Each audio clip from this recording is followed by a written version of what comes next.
Hey guys, so I had somebody ask me about this panel here that I did. It's kind of like a butt weld. I just run the little deals through here and then welded it and ground it down. I didn't put this outside.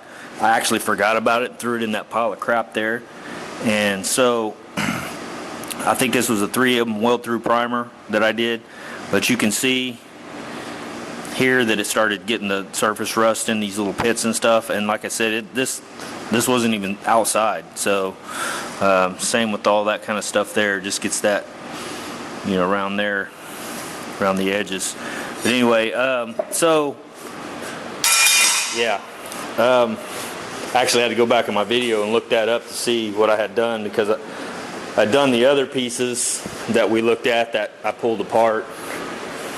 I think they're over here somewhere. Yeah, these little pieces here. So I'm going to do this again. Okay, so I had some people ask me to do a similar test, but a little bit different. So what I'm going to do is the same thing. I'm going to make these little guys here. I'm going to bend them like I did the last ones. I'll pop holes in them. But my plan is on these is to do the copper primer weld through here over both sides. Let that sit for probably 24 hours and out in the sun, let it cure out good. Then the whatever 513 or 512, I guess. Who was that made by? Medallion. I'll do here, and then I'm just going to do basic epoxy on these.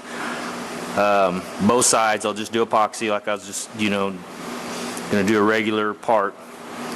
And then on these, I'm actually, after they're welded together, I'm going to take some kind of syringe or something and inject epoxy back down into the top and try to let it, you know, I'll probably reduce that epoxy a little bit so it's thinner and it'll hopefully run down around the plug welds. And then instead of actually, like last time, I took it outside. I didn't mean for it to actually fall into the water. I actually set it up on top of my air conditioning deal, and I didn't figure the wind would blow hard enough to knock it off there. Well, it did, and it actually submerged it in water. So the thought was, you know, no car is going to be submerged in water like that. So this time I'm just going to take a spray bottle in every, you know, however long, just spray it. If it rains one day, I may set it out on the concrete or something and then bring it back inside. And so I'll do that I'll let that sit for a couple of weeks and do that type of deal. I'm trying to figure out what I want to do before I actually start putting floorboards and everything else in here. I'd like to kind of see how this goes. Another deal I'm having issues with right now is AMD doesn't sell these panels separately. They only sell it all together. Well, I'm sure most people would rather have it that way, which is fantastic because now you don't have to sit and do all that. Well, the issue for me is I want to actually prime and paint all this down inside here really nice. Not that you ever see it, but it's just not, you know, I'm just trying to do it right. Well, I can't really get down in there to do that unless I'm brushing it or something like that. It's just so hard. I did on the last Camaro. It's just so hard to get down in that area. So what I'd like to have is this top piece and this bottom piece separate to where I can actually do all my painting and everything, tape these edges off here, then do my weld through primer and come back and spot weld this, and then do whatever I'm going to do when I figure out what I'm going to do there. Then seam seal the outside, seam seal the inside of all these areas. So that would be the ultimate, I think, for me. I don't trust the EDP coating that much. I've had issues with it before. I found fingerprints underneath it, rusty fingerprints, handprints, all kinds of stuff. It's just hard. It's hard to trust it for me. So I know if I do it, strip it down, check it, clean it, and then re-epoxy it, then I know it's done right, or as right as I can do it. So that's where I'm at right now. I haven't actually ordered these pieces because I'm trying to find some quality pieces I found Golden Star, and it's like $125 for the top piece and maybe $130 or so for the bottom piece. Well, the problem is it's Golden Star. I don't know how well that's gonna. I mean, I've heard that stuff's crap. Of course, who knows if, you know, it's all not made by the same freaking place. But I'd like to find either Dynacorn. Obviously, AMD doesn't make, only makes the whole box like that, which is what I bought up to this point is all AMD parts. But I don't want to do this to a brand new part and hack it all up like I've done that, trying to get it apart. So I don't know. I mean, ultimately I could buy the box like this, scuff it as good as I can with red Scotch-Brite all inside and up, you know, all that kind of stuff, and try to get in there best I can and paint, because you're going to have these side areas are going to be open, so you'll still be able to get your hands up in there and maybe spray as good as you can. But like I said, one thing I'm going to do for sure is to seam seal inside here and also out here, which they did, but they didn't seam seal inside here. So while I have the panel off, I'll actually seam seal all that up, and then I'll come back and weld everything in. So that's the plan anyway. And I could also, while it's apart, after I get it all painted, I could go ahead and weld it on the table all together, seam seal it, get everything done, and then just come back and place it inside here and go ahead and weld these, because none of this will be touched basically. So that's what I'm kicking around. It's just thoughts at this point. I'm just thinking out loud for the most part. So, but anyway, yeah, I'm going to do this little deal. I thought I'd show you what I'm going to do. Hopefully I do it right this time. Last time, you know, like I said, you got submerged in water, which is kind of unrealistic that it ever happened, and it turned out like what you've seen over there. So, all right, we'll see you guys.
Alright, here's what we're looking at.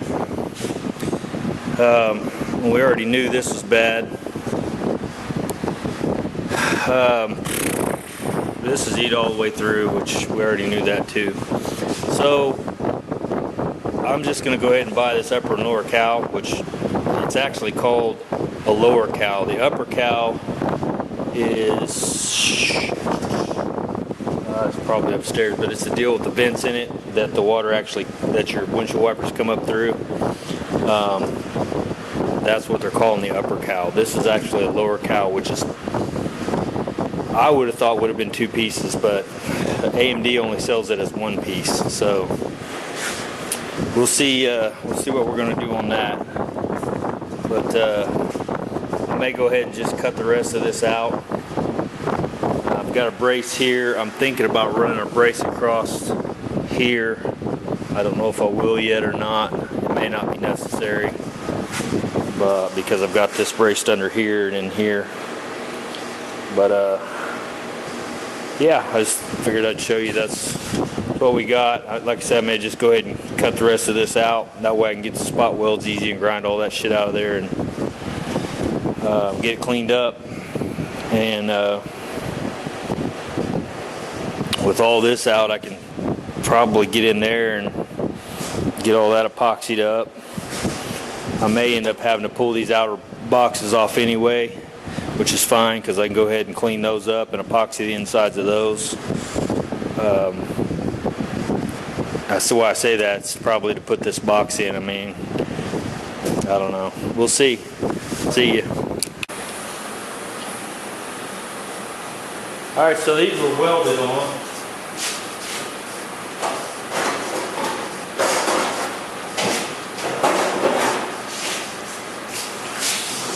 Deal back here, welded onto these, so I just ground those out. No way to save this piece here. I'll clean that up. I'll go put the oven back on and weld it back to it. Yeah, I think I can get to that from the inside. I don't know, we'll have to see, but there's that.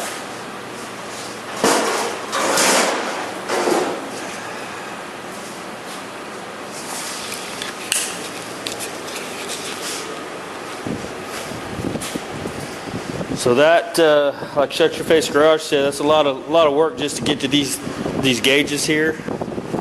But you know, I think it's worth it because now I can just unscrew them; they just pop right out of there. So that worked out pretty good.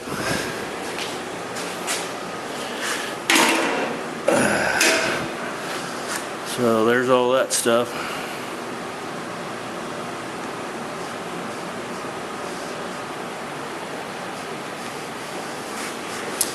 You can see now probably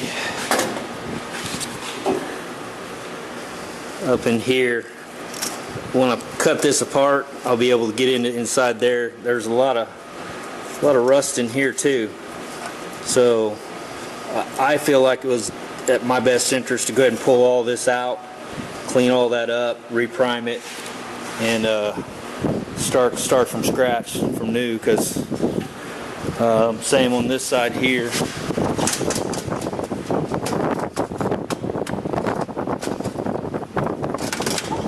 Well,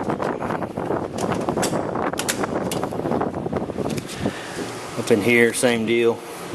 You can see here. You can also see up here where it rusted pretty bad, so I may end up having to make a patch here. I'm not real sure. Once I get all this off and get it cleaned up, I'll see how much good metal's left. But yeah. This will definitely make it easier to take the wiring out now, that's for sure. So I'm kind of glad I didn't lay on my back and try to pull all that wiring out since I was taking this off anyway. It kind of worked out for me. This thing being a pain in the butt. So yeah, I can go ahead and strip the inside of that dash. That's another thing I can do too. Once I get all this cleaned up and taken care of, I can go in here and clean up the back of this dash piece and epoxy prime it, and so everything's nice and clean inside and out, whole deal. So not a whole lot holding that dash in now, but yeah, there you go. Alright, see you guys. Alright, there's the copper. That's that 512 stuff, and then there's the epoxy. So tomorrow we'll come out here, put them together, weld them up, and I'll run some more epoxy down inside those. I'll reduce what I've got. I put it in a bag. It should still be good for several days. I'll reduce it down and then try to get it down inside the crevices there. So yeah, we'll see how that works, and then maybe I'll get conclusive evidence out of this deal as to what's going to work the best for me. See you guys.